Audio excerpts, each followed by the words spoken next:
Why do we have a 7-day week?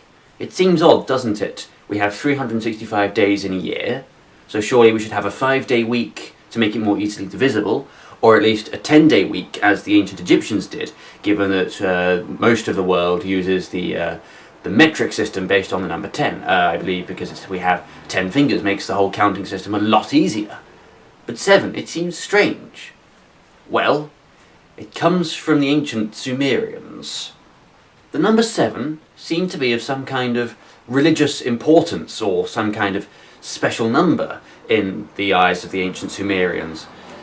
And this is perhaps helped by them having observed the 5 planets visible to the naked eye, those being Mercury, Venus, Mars, Jupiter and Saturn, as well as the 2 other major celestial objects in the sky, the Sun and the Moon.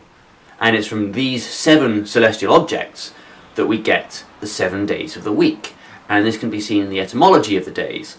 For example, Monday is Moon Day, and you can see this in French as well. Monday is lundi. You look at la lune. It's quite simple. With the other days it becomes a little bit more complicated. You see, the other days are named after the Norse gods that were associated with those planets, with the exceptions, of course, of Sunday, which is obviously the Sun, and Saturday, which is associated with Saturn. So Tuesday, that's Tyr's Day, and Tyr was the Norse god associated with Mars, and he was the god of war.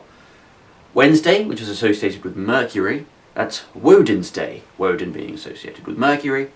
Thursday is Thor's Day, Thor the god of thunder, and he was associated with the planet Jupiter. And of course the goddess Frigg, who led to Friday, was associated with the planet Venus. And that is why we have 7 days in a week.